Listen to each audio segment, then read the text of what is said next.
안녕하세요. 제 남편은 작년에 행정고시에 합격해 5급 사무관으로 일하고 있습니다. 남편이 고시에 합격할 때까지 얼마나 같이 마음고생을 했는지요. 저는 남편이 시험에 합격할 때까지 홀로 뒷바라지를 했습니다. 결혼도 하지 않은 채로요. 저는 어차피 시험 준비를 돕는 거 결혼 먼저 하자고 했습니다. 하지만 당시 남자친구였던 남편은 고시생 입장에서 가정을 꾸릴 자신이 없다며 결혼을 미뤘어요. 언제 헤어질지 모르는 불안한 관계에서 저는 살뜰하게 남편을 내조했습니다. 중간에 어머니 아프셨을 때는 좀 힘들긴 했지만요. 어머니가 너무 아프셔서 돌아가실지도 모른다는 생각이 들었기 때문입니다. 어머니는 제가 얼른 결혼하기를 바라셨어요.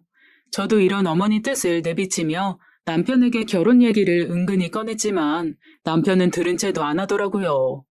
다행히 어머니는 제가 결혼하는 걸 보고 죽겠다는 일념으로 투병 생활을 했고 결국 병을 이겨내셨죠. 어쨌든 남편은 고투 끝에 합격하는 쾌거를 이루었습니다. 합격 당일 남편은 저를 미슐랭 가이드에 선정된 유명 레스토랑에 데려갔어요. 에피타이저로 나온 수프를 숟가락으로 떠먹으려는데 웬 쇳덩어리 같은 게 잡혔습니다. 뭔가 싶어 그걸 건져보니 다이아몬드 반지였어요. 저는 그때까지도 상황을 파악하지 못하고 레스토랑 직원을 불러 웬 물건이 음식에 들어있다고 항의를 하려고 했습니다. 그때 남편이 저를 가로막고 말했어요. 그거 내가 일부러 부탁해서 넣은 반지야. 눈치가 빠르지 못한 저는 왜 반지를 수프에 넣었냐고 물었습니다. 그러자 남편은 씩 웃으며 제게 한쪽 무릎을 꿇었어요. 왜긴 왜야. 당신한테 청혼하려고 그러지. 그동안 나 믿고 기다려줘서 고마워. 나랑 결혼해줄래? 제가 원래 눈물이 많은 사람이기는 하지만 그날은 정말 눈물이 왈칵 쏟아졌습니다. 그렇게 우리는 결혼했어요. 남편은 사실 부모님이 일찍 돌아가셨습니다. 그 힘든 상황에서 우리 남편 대학도 졸업하고 행정고시도 합격했으니 얼마나 장한가요? 저는 남편이 정말 자랑스러웠죠. 남편은 어디 하나 빠질 것 없이 착실했습니다. 친구들 말 들어보니 부부 사이에도 월급 통장을 따로 관리하는 경우가 많더라고요. 생활비를 제외하고는 네 돈은 네 돈, 내 돈은 내 돈 나누는 거죠. 우리 남편 그런 부분에서는 정말 저를 철석같이 신뢰해요. 남편은 모든 경제권을 저에게 일임했습니다. 월급이 들어올 때마다 저에게 전부 입금해요. 그러면 저는 임금된 봉급에서 남편 용돈을 챙겨보냅니다. 그런데 몇 달 전부터 이상한 일이 생겼어요. 남편이 보내주는 금액이 줄어든 것입니다. 1, 20만 원도 아니고 무려 100만 원씩이나요. 처음에는 좀 괘씸하긴 해도 남편이 어디에 몰래 돈을 쓸 때가 있나 귀엽게 봐줬는데 이런 일이 반복되니 좀 기분이 그랬습니다. 혹시 딴짓하는 건가 의심도 들고 요새 남편이 야근하는 일이 잦았거든요. 그래도 부부 사이에는 소통이 중요하니까 직접 물어보기로 했습니다. 남편보다 일찍 퇴근하는 저는 그이가 좋아하는 김치찌개를 끓여놓고 기다렸어요. 드디어 남편이 퇴근했습니다. 저는 남편이 밥을 다 먹을 때까지 가만히 지켜보다가 입을 열었습니다. 당신, 나 물어볼 거 있어. 남편이 뭐냐며 의아스러운 눈빛으로 저를 바라보았어요.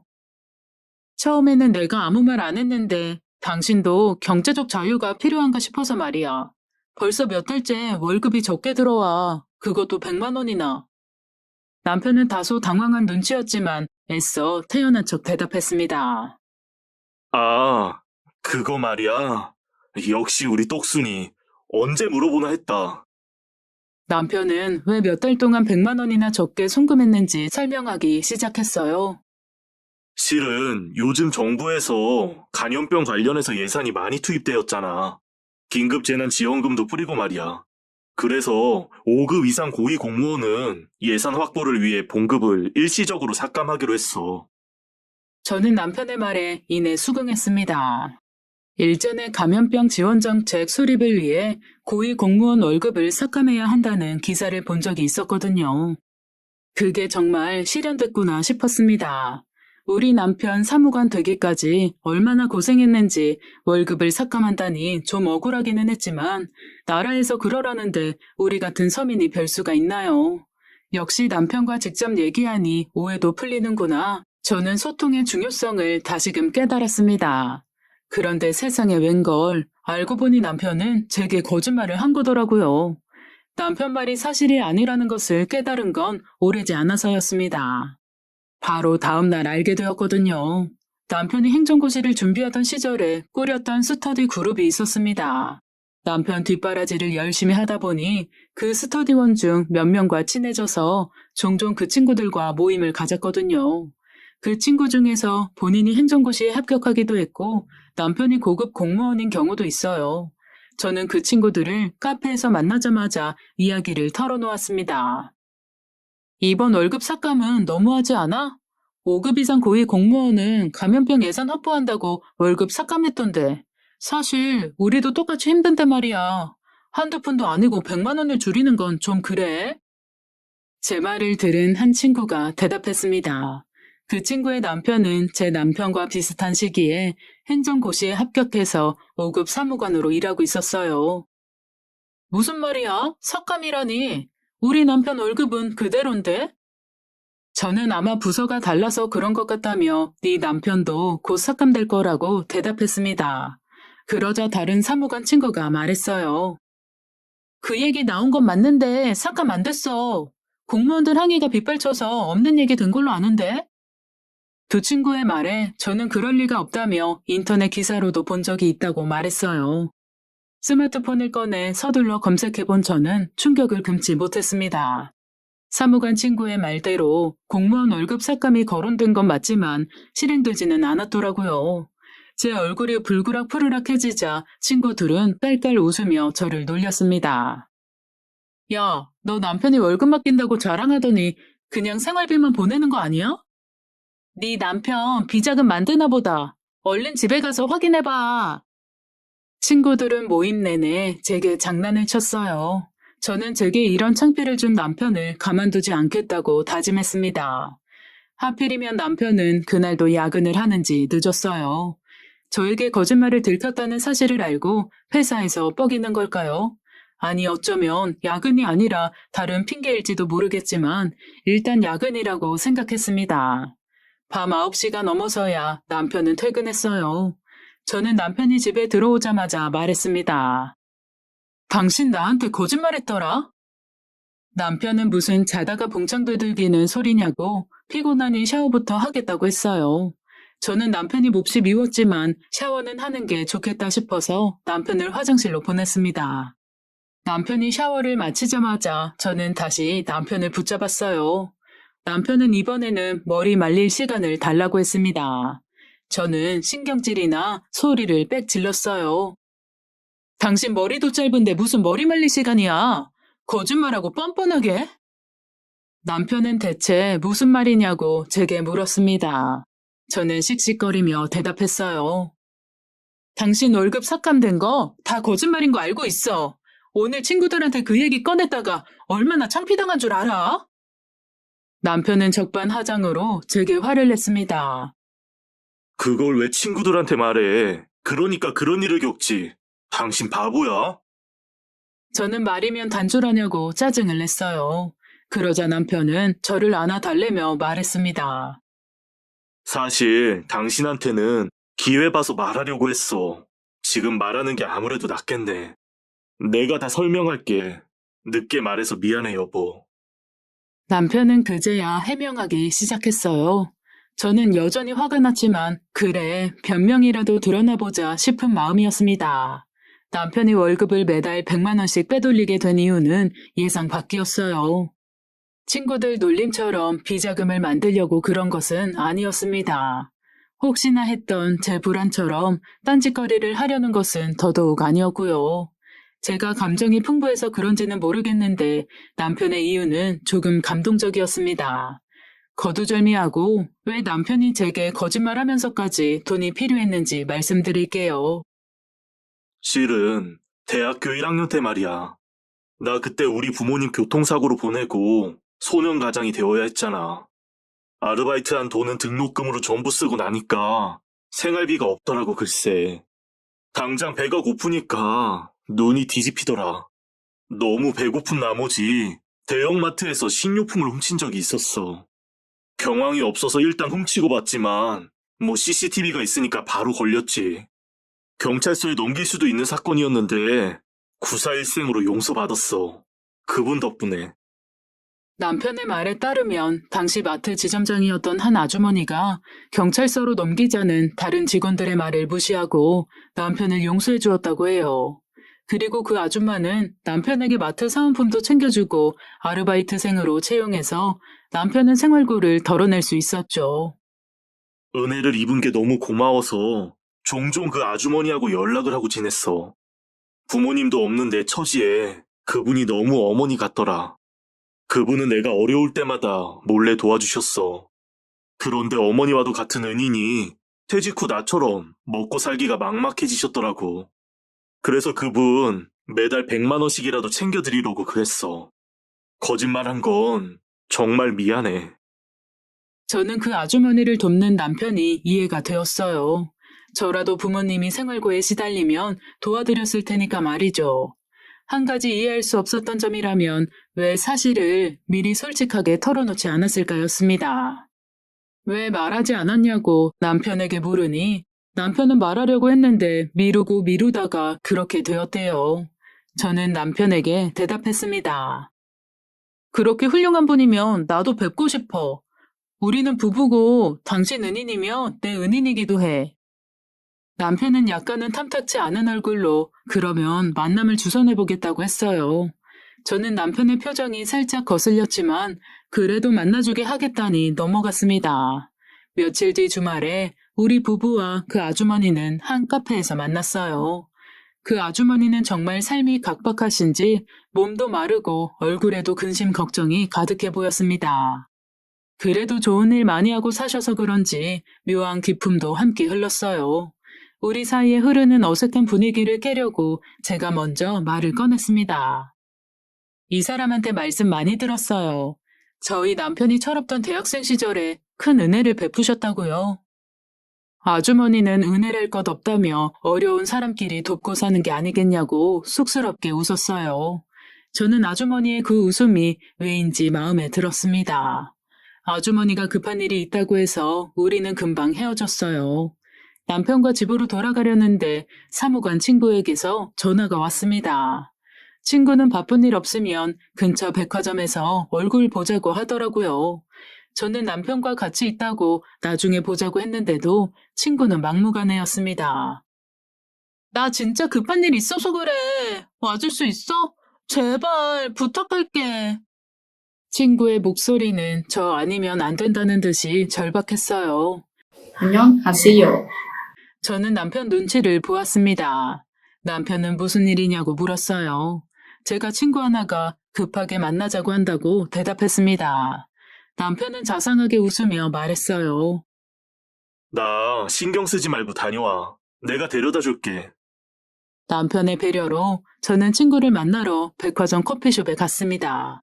사무관 친구는 제가 자리에 앉자마자 말을 꺼냈어요. 얘 유진아, 이 일을 어쩌면 좋니? 아, 너무 힘들다. 제가 왜 그러냐고 묻자 친구는 울먹이기 시작했습니다. 아무래도 내 남편 바람 피는 것 같아. 친구가 해준 이야기는 다음과 같았어요. 최근에 남편이 야근도 잦고 어느 순간부터 카드 명세서에 이상한 곳이 눈에 띄었다고 합니다. 그래서 무슨 일이냐고 물으니 자선단체에 기부하는 거라고 대답했대요. 친구는 결국 눈물을 보였습니다. 울음 섞인 목소리로 친구는 말을 이었어요. 자선단체는 개뿔? 거기 유흥주점이더라. 나 남편하고 아무래도 이혼해야 할까? 저는 냅킨을 뽑아 건네며 친구를 달랬습니다. 친구는 제게서 받은 냅킨으로 코를 흥 풀더니 말했어요. 네 남편도 요새 얼마씩 빼돌린다며. 딴 데다 쓰는 거 아니야? 조심해. 내 꼴 나지 말라는 법 없다 너. 저는 웃으며 그럴 리 없다고 대답했어요. 사실 우리 남편은 은인이신 아주머니를 돕느라 그랬다고 친구에게 알려주었습니다. 그러자 친구는 콧방귀를 뀌었어요.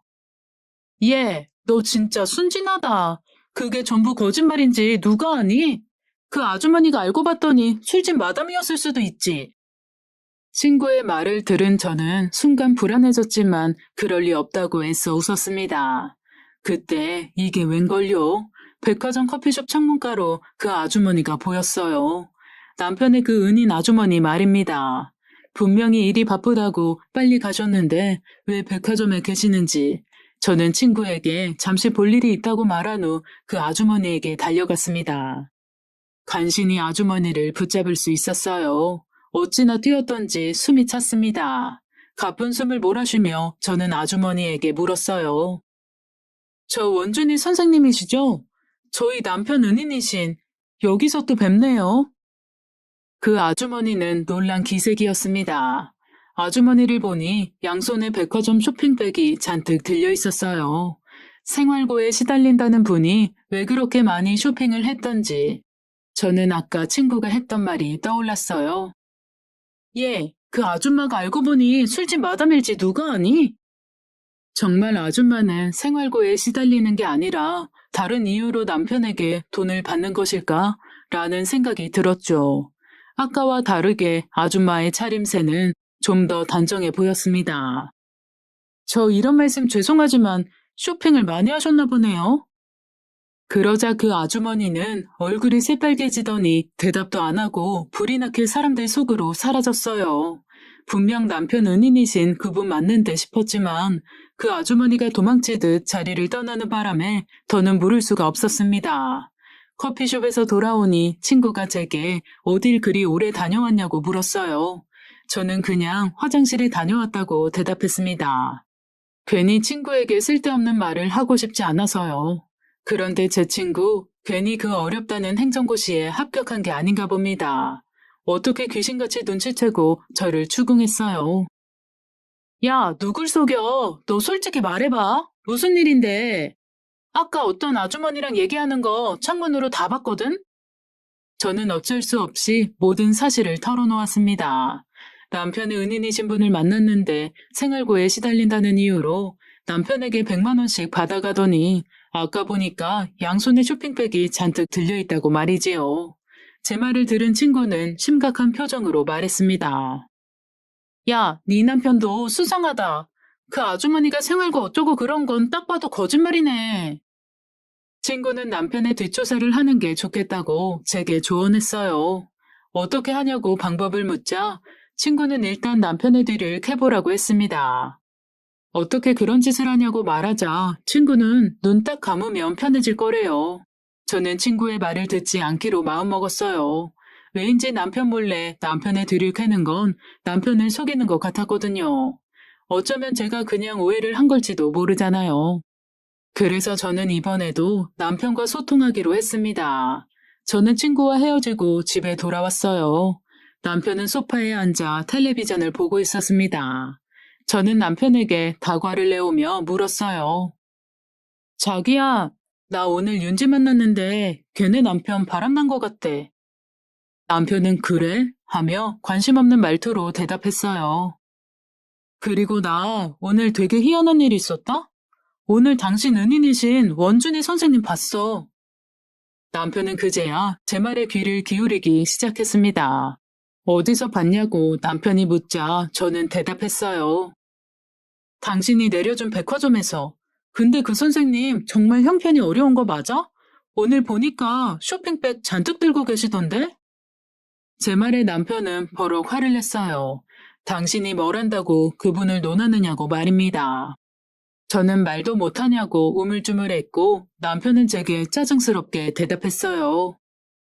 당신 쓸데없는 생각할 시간에 내일 출근 준비나 해. 꼭 친구들 만나고 오면 이상한 소리 하더라. 저는 일단 꼬리를 내리고 후퇴했습니다. 특별히 화낼 일은 아닌 것 같은데 남편이 이렇게 발뺌하는 사람처럼 나오니까 뭔가 수상했어요. 정말 친구 말대로 남편 뒤라도 밟아야 하나 싶었습니다. 화장실에서 샤워하며 한참을 생각한 결과 저는 내일 당장 뒷조사에 착수해야겠다고 마음먹었어요. 남편에게는 미안하지만 일은 확실히 하는 게 좋지 않겠습니까? 저는 다음날 회사에 연차를 쓰고 퇴근 시간에 맞춰 남편 회사 앞에 주차했어요. 6시가 되자 직원들이 퇴근하기 시작했습니다. 저는 남편이 나오기만을 기다렸어요. 한 5분이 지났을까 익숙한 실루엣이 회사 밖으로 나왔습니다. 저는 한동안 갈고 닦았던 운전 실력을 발휘하여 남편의 차를 쫓기 시작했어요. 순간 남편이 제게 운전을 가르쳐 주던 게 생각났습니다. 부부끼리는 운전 가르치는 게 아니라고 남편이 아내 운전을 가르쳐 주면 다들 이혼 위기를 겪는다고 하는데 우리 남편 어찌나 운전을 자상하게 가르쳐 주던지요. 남편에게 배운 운전 실력으로 남편의 흠을 캐는 데 사용한다는 사실이 못내 미안해졌습니다. 하지만 이렇게 마음이 약해지면 남편에게 당하고만 살겠죠. 저는 포기하지 않고 남편을 미행했습니다. 남편의 차는 근처 대학병원에 도착했어요. 조심스레 남편을 따라가니 남편은 웬 병실로 들어갔습니다. 메고 있던 스카프로 얼굴을 가리고 살포시 병실 문을 열어 안을 훔쳐보았어요. 세상에나 우리 남편 웬 젊은 여자 환자와 포옹을 하더군요. 그 여자는 오늘도 와줘서 고맙다며 남편에게 인사했어요. 남편은 코트를 벗더니 여자를 간호하기 시작했습니다. 한두 번 해본 솜씨가 아닌지 남편의 행동은 매우 익숙해 보였어요. 아무래도 저 여자와 남편이 바람을 피운 것 같다는 생각이 들었습니다. 제 상상은 꼬리에 꼬리를 물고 이어졌어요. 아마 그 아주머니는 술집 마담이고 저 여자는 마담네 직원이겠죠. 남편은 저 여자가 진 빚이라도 마담에게 갚고 있었던 모양이에요. 여자가 아파 일을 할 수 없으니 말입니다. 기껏 고시 뒷바라지를 했더니 바람을 피우다니 저는 배신감에 손이 부들부들 떨렸습니다. 당장에 저 두 연놈을 때려 부수고라도 싶었어요. 하지만 여긴 엄숙한 병실이고 보는 눈도 많으니 교양을 지켜야겠다고 마음먹었습니다. 아무리 더러운 꼴을 봤더라도 똑같이 더러워지면 같은 수준으로 내려오는 거잖아요. 저는 품위 있게 병실 문을 열고 남편에게 갔습니다. 안녕하세요. 저는 그 여자 환자에게 인사했어요. 남편은 여길 어떻게 알고 찾아왔냐고 제게 속삭였습니다. 남편은 귓속말로 제게 말했어요. 당신 혹시 내 뒤라도 밟았어? 내가 다 설명할게. 우리 희정 씨 아프니까 밖에서 얘기하자. 저는 남편의 말에 간신히 부여잡았던 이성의 끈을 놓치고 말았습니다. 우리 희정 씨라니요. 우리 희정 씨? 참, 저는 남편의 멱살을 부여잡았습니다. 당신 둘 대체 무슨 사이야? 술집 여자 병원비 대주라고 내가 그렇게 고생해서 당신 행정고시 내조한 줄 알아? 남편은 제게 밖에 가서 말하자고 재촉했어요. 왜 자꾸 밖으로 가재? 당신 누구야? 당신 누군데 왜 내 남편하고 있어? 뭔가 오해가 있으신 것 같아요. 저희 그런 사이 아니에요. 제가 소란을 피우자 병실 안 사람들도 함께 웅성거리기 시작했습니다. 남편은 얼른 따라오라며 제 손목을 붙잡고 병실 밖으로 끌고 갔어요. 저는 이 손 놓으라고 남편의 손을 뿌리쳤지만 남편의 완력을 이길 수는 없었습니다. 병실 밖으로 오자마자 남편은 제게 말했어요. 여기까지 어떻게 찾아왔는지 모르겠지만 당신이 생각하는 그런 거 정말 아니야. 제가 생각하는 게 아니면 그럼 뭐냐고 저는 남편에게 따져 물었어요. 남편이 대답하더군요. 사실 병실 안에 있던 희정 씨 아주머니 딸이야. 저는 무슨 아주머니를 말하는 거냐고 되물었습니다. 나 도와주셨던 분 있잖아. 원준이 선생님. 그분 딸이 지금 병을 앓고 있어. 병원비 지출이 워낙 많아서 아주머니가 생활고에 시달리게 되셨고, 그래서 병원비에 좀 쓰시라고 돈 보내드렸던 거야. 돈을 보태드렸는데도 간병인 비용 때문에 힘들어 하시더라고. 그래서 내가 퇴근하고 종종 여기 들려서 희정 씨 간호했던 거야. 우리 진짜 그런 사이 아니야. 저는 여전히 이해할 수 없는 부분이 있었어요. 왜 남편은 이 사실을 진즉에 미리 털어놓지 않았던 걸까요? 이를 남편에게 물어보니 남편은 말했습니다. 그게 말이야. 내가 간병을 해보니까 이게 보통 일이 아니더라고.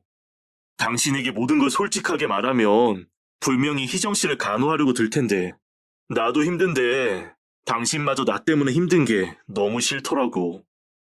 저는 정말로 그래서 그런 거냐고 다시 물었어요. 사실 그것보다도 내가 장모님 편찮으실 때 고시 준비한다고 병문안 한번 제대로 못 갔었잖아. 다행히도 쾌차하셨지만 그래도 예비 사유인데 얼굴도 제대로 안 비친 게 못내 죄송하더라. 그런데 가족도 아니고 남의 간병을 한다는 걸 밝히는 게 쉽지가 않았어. 당신 바보니? 부부는 일심동체라는데 부부 사이에 비밀을 만들다니. 무엇보다 우리 어머니는 당신 어머니기도 해. 당신 고시 준비하느라 바쁜 거 뻔히 아는데 그걸 이해 못해주는 어머니가 어디 있어. 우리 어머니 서운한 게 있다면 자기가 결혼을 미뤘던 것 뿐이야. 남편은 그래도 그게 마음에 걸려서 그랬다며 고개를 푹 숙였습니다. 저는 남편의 머리를 쓰다듬었어요. 나도 아까 잘 모르고 소리 지른 건 미안해. 근데 있잖아, 내 생각은 이래.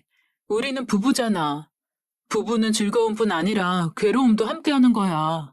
당신 속사정을 모두 알게 됐으니까 앞으로 나도 당신 도울게. 이래서 내가 말 안 하려고 한 건데 당신 정말 고마워. 정말 고마워. 저는 남편의 손을 잡고 병실 안으로 다시 들어갔어요. 저는 희정 씨에게 다가가 손을 꼭 붙잡았습니다. 희정 씨, 아까는 죄송했어요. 남편한테 전부 들었어요. 이제는 저도 남편 도와서 희정 씨를 간호해도 될까요? 아니에요. 충분히 오해하실만 하죠. 말씀은 고마운데 간병이 쉬운 일만은 아니라. 그때 희정 씨의 어머니이자 남편의 은인인 아주머니가 들어왔어요. 아주머니 이마에는 송글송글 땀이 맺혀 있었습니다. 아주머니는 들어오자마자 양손에 들려있는 쇼핑백을 바닥에 내려놓았어요. 지난 주말에 봤던 쇼핑백과 같은 종류였습니다. 쇼핑백에 무거운 물건이라도 들었는지 쿵 하고 둔탁한 소리가 들렸어요. 뭔가 싶어 확인해 보니 온갖 전단지가 들어있었습니다. 아주머니는 백화점에서 쇼핑한 게 아니라 배포할 전단지를 받았던 것이지요. 그것도 모르고 저는 아주머니가 남편에게 돈을 받아 쇼핑을 한다는 이상한 생각을 했으니 제 상상은 저 말고는 아무도 모르지만 괜히 부끄러웠습니다. 저는 냉장고에서 음료수를 꺼내 아주머니에게 건넸어요. 아주머니는 그제야 제 존재를 알아채셨는지 눈이 휘둥그레졌습니다. 아니, 어떻게 여기 있으세요? 저는 이제야 모든 걸 다 알게 되었다고 대답했어요. 그럼 제가 백화점에서 도망친 이유도 아셨겠네요. 저는 고개를 끄덕였습니다. 아무래도 아주머니는 주말에도 일을 하는 자신의 모습을 저에게 보이기가 싫으셨던 거죠. 제가 괜히 마음 아파할까봐 말입니다. 저는 아주머니에게 부탁이 있다고 말했어요. 저 남편을 도와 희정 씨를 간호해도 될까요? 아주머니는 의아한 얼굴로 제게 이유를 물었습니다. 아주머니는 남편에게 어머니와도 같은 존재잖아요. 남편에게 어머니면 제게도 어머니예요. 그러면 어머니 딸인 희정 씨는 제게는 여동생과도 같은 존재고요. 가족은 힘들 때 괴로움을 나누는 거라는데 저만 가만히 있고 싶지 않아요. 아주머니는 감격에 찬 얼굴로 저를 바라보았어요. 그래도 그게 보통 일이 아닌데 괜히 내가 너무 미안해서. 힘든 일 있으면 이 사람 시키면 돼요. 전 나가서 안 힘든 일만 골라서 할 거예요. 그치 여보? 우리 부부와 아주머니 그리고 희정 씨까지 우리 네 사람은 끌어안았어요. 그 뒤로 저는 남편을 도와 희정 씨를 간호했어요. 희정 씨가 항암 치료로 힘들어할 때마다 저는 희정 씨 손을 잡아주었습니다. 우리 부부는 종종 아주머니의 전단지 배포 아르바이트를 도와주기로 했어요. 또 제가 요리 솜씨를 발휘해서 맛없는 병원 음식으로 지친 희정 씨에게 작은 기쁨을 선사하기도 했습니다. 희정 씨는 독한 항암제 때문인지 머리가 몽땅 빠져버렸어요. 희정 씨는 언니, 저 너무 못생겼죠? 하고 울먹였습니다. 저는 빠진 머리카락 때문에 힘들어하는 희정 씨를 위해 희정 씨의 뽀얀 피부에 어울리는 핑크색 모자를 떠주기로 했어요. 제가 어려서부터 손재주가 있는 편은 아니라 뜨개질은 생각보다 쉽지가 않았습니다. 그래도 이 모자를 보고 기뻐할 희정 씨를 생각하며 저는 열심히 모자를 떴어요. 고생 끝에 모자를 다 완성한 날이었습니다. 예쁘게 리본으로 포장하고 있는데 남편에게 전화가 왔어요. 남편은 묻지도 따지지도 말고 당장 병원으로 오라고 다급하게 말했습니다. 병원으로 황급히 달려가니 희정 씨는 병세가 나빠졌는지 의식을 잃고 혼수 상태에 빠졌어요. 아주머니는 망연자실한 얼굴로 우리 부부를 바라보았습니다. 저는 아주머니의 손을 꼭 잡아주며 괜찮다고 희정 씨 다시 일어날 거라고 말했어요. 저는 희정 씨에게 제가 뜬 모자를 보여주었습니다. 희정 씨, 드디어 모자 완성했어요. 조금 삐뚤빼뚤하지만 그래도 써보실래요?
저는 호흡기를 차고 있는 희정 씨에게 다가갔어요. 희정 씨가 쓰고 있는 낡은 환자 모자를 벗기고 제가 뜬 핑크색 모자를 희정 씨에게 쓰여주었습니다. 그때 삐 하는 소리가 들렸어요. 희정 씨의 맥박이 멈춘 것입니다. 의사가 다가와 긴급하게 심장 마사지를 했지만 희정 씨의 심장은 다시 뛰지 못했어요. 그렇게 희정 씨는 젊은 나이에 세상을 떠났습니다. 희정 씨의 장례식 날 우리 부부는 상주 노릇을 했어요. 아주머니는 희정 씨의 죽음에 너무 슬퍼하신 나머지 장례를 치를 겨를이 없었습니다. 아주머니의 착한 마음씨 때문인지 장례식장은 문전성시를 이루었어요. 쏟아지는 문상객을 받느라 우리 부부는 눈코 뜰 새가 없었습니다. 그렇게 3일 장례를 다 치러내고 아주머니는 우리 부부 손을 꼭 잡아주었어요. 정말 고맙다. 너희 덕에 우리 희정이가 편하게 간 것 같아. 제가 모자를 더 빨리 완성했어야 했는데 희정 씨한테 모자 주고 싶었는데 제가 너무 늦게 왔나 봐요. 사실 희정이가 언제 숨이 끊어질지도 모르는 상황이었어. 잘 버텨주기에 이렇게 깨어날 수도 있겠다는 희망을 잠시 품었지. 그런데 네가 희정이한테 모자를 씌우는 순간 희정이가 세상을 떠나더라. 마치 네 모자를 기다렸던 것처럼 말이지. 아주머니의 말에 남편은 고개를 끄덕였습니다. 맞아. 자기야, 당신 희정 씨 마지막 표정 봤어? 어찌나 편안해 보이던지. 마치, 언니 고마워요. 라고 하는 것 같았어. 저는 두 사람의 말에 애써 눈물을 거두었어요.